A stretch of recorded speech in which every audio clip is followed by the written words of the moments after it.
Hello, boys and girls. Today, I would like to read you the story, The Magician.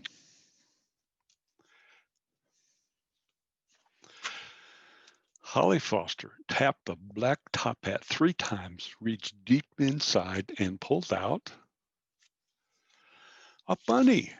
The children shouted with glee. I would like to introduce you to Mr. Buddy the Bunny, said Holly, holding the chubby rabbit high in the air so all could see. Ah, he's so cute, a little girl said.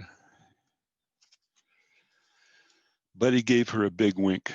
The bunny is real, a boy exclaimed.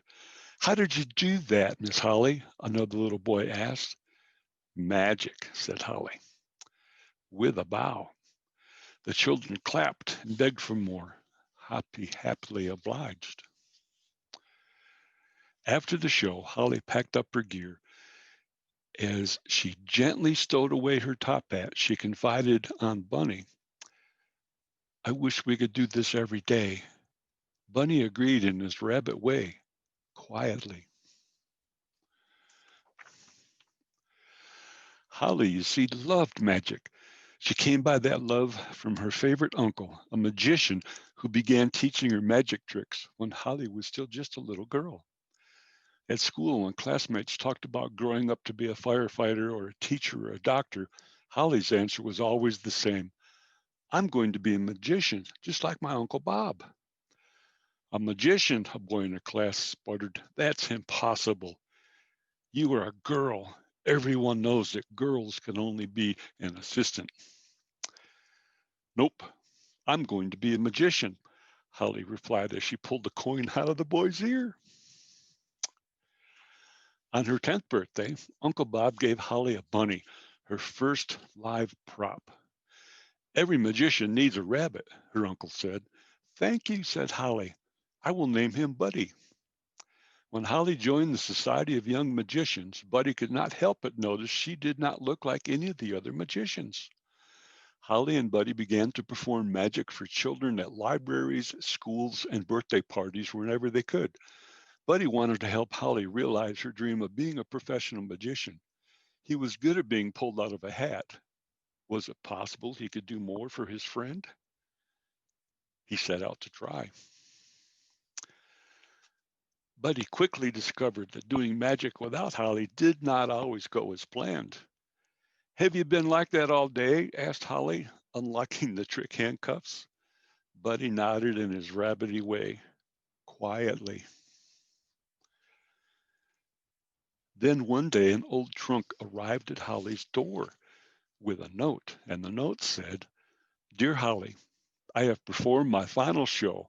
My last Indian rope trick left me disappeared for far too long. I pass my wand to you, your loving uncle, the remarkable Roberto, Uncle Bob. The old trunk was filled with magic books and props galore.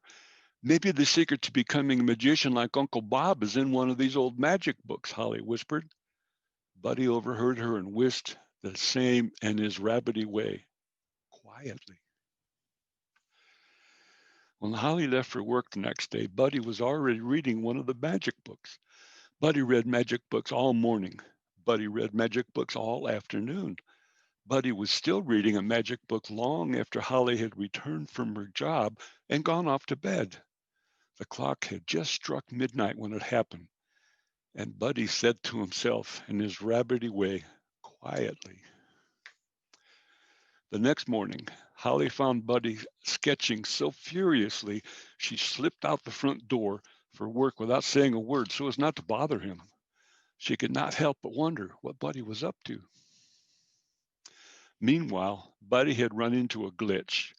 As he pondered the problem, it suddenly occurred to him maybe a neighbor could help. Before he could say abracadabra, out the window he went. Look at Buddy is on the ledge of the building. No, that would not do. Goldfish need water. No, that would not do.